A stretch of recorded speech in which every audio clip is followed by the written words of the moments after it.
Friends, അപ്പോൾ എല്ലാവർക്കും learn with മീയുടെ മറ്റൊരു ക്ലാസ്സിലേക്ക് സ്വാഗതം. നമ്മളുടെ അടുത്ത നവോത്ഥാന നായകൻ പൊയ്കൈ യോഹന്നാൻ. 1879 ഫെബ്രുവരി 17 പത്തനംതിട്ടയിലെ തിരുവല്ലയിൽ ഇരവിപേരൂർ എന്ന സ്ഥലത്ത് കണ്ടൻ്റെയും ലീച്ചിയുടെയും മകനായി ജനിച്ചു. ഭാര്യ ജാനമ്മ. യഥാർത്ഥ നാമം കൊമാരൻ അഥവാ കുമാരൻ.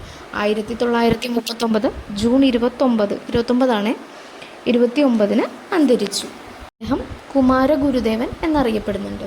ക്രിസ്തുമതത്തിൽ നിലനിന്നിരുന്ന വർണ്ണവിവേചനം ഇല്ലാതാക്കുന്നതിന് സന്ധിയില്ല സമരത്തിന് ആഹ്വാനം ചെയ്ത നവോത്ഥാന നായകനാണ് ഇദ്ദേഹം.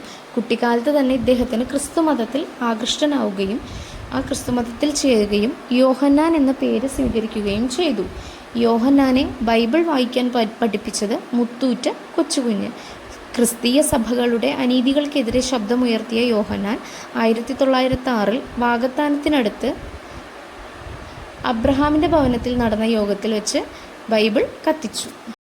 1909 ക്രിസ്തുമതം ഉപേക്ഷിച്ചു. പുലയൻ മത്തായി എന്ന പേരിൽ അറിയപ്പെട്ടു. ദ്രാവിഡ ദളിതൻ എന്ന ആശയം മുന്നോട്ട് വെച്ചു.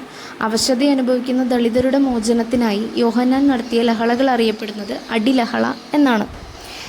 ദളിത് സമൂഹത്തിന് വേണ്ടി നടത്തിയ പ്രക്ഷോഭങ്ങളാണ് വാകത്താനം ലഹള, പുഴുക്കുംചിറ ലഹള, മുണ്ടക്കയം ലഹള, മംഗളം ലഹള, വെള്ളനാടി സമരം. ദളിതരുടെ ഉന്നമനത്തിനു വേണ്ടി ധാരാളം സ്കൂളുകൾ സ്ഥാപിച്ചു. ദളിതരായ ഹിന്ദുക്കളെയും ക്രിസ്ത്യാനികളെയും PRDS-ൽ, അതായത് പ്രത്യക്ഷ രക്ഷാ ദൈവസഭ, അതെന്താണെന്ന് അടുത്ത സ്ലൈഡിൽ പറയുന്നുണ്ട്, അംഗമാക്കുന്നതിന് വേണ്ടി പ്രയത്നിച്ചു. PRDS-ൻ്റെ വിവിധ പ്രവർത്തനങ്ങൾക്കായി തിരുവിതാംകൂറിൻ്റെ വിവിധ ഭാഗങ്ങളിൽ ഏകദേശം 125 ഏക്കറോളം ഭൂമി വാങ്ങിച്ചു. ശ്രീമൂലം പ്രജാസഭയിലേക്ക് തിരഞ്ഞെടുക്കപ്പെട്ട വർഷങ്ങൾ 1921, 1931. അയ്യങ്കാളി സ്ഥാപിച്ച സാധുജന പരിപാലന സംഘത്തിൽ അംഗമായിരുന്നു. യോഹന്നാൻ്റെ കവിതാ സമാഹാരം രത്നമണികൾ. സർക്കാർ അനുമതിയോടെ അയിത്ത ജാതിക്കാർക്കായി തിരുവിതാംകൂറിൽ ആദ്യത്തെ ഇംഗ്ലീഷ് വിദ്യാലയം സ്ഥാപിച്ചു. ദളിത് വിദ്യാർത്ഥികൾക്കായി ആദ്യത്തെ എയ്ഡഡ് സ്കൂൾ സ്ഥാപിച്ചു. അടുത്തത് പ്രത്യക്ഷ രക്ഷ ദൈവസഭ. അവശത അനുഭവിക്കുന്ന ദളിതരുടെ മോചനത്തിനായി ആരംഭിച്ച സംഘടന 1909. ആസ്ഥാനം ഇരവിപേരൂർ, പത്തനംതിട്ട. രക്ഷാധികാരി കുമാരഗുരുദേവൻ. മുഖപത്രം ആദിയാർ ദീപം. സമൂഹത്തിൽ വിവേചനം അനുഭവിക്കുന്ന ദളിതരായ ഹിന്ദുക്കളോടും ക്രിസ്ത്യാനികളോടും ഇവരുടെ മോചനത്തിനായി PRDS-ൽ അംഗമാകാൻ ഇദ്ദേഹം ആഹ്വാനം ചെയ്തു. പ്രത്യക്ഷ രക്ഷാ ദൈവസഭ സ്ഥാപിച്ചതിന് ശേഷം യോഹന്നാൻ അറിയപ്പെടുന്ന പേരുകൾ പൊയ്കയിൽ അപ്പച്ചൻ, കുമാരഗുരുദേവൻ.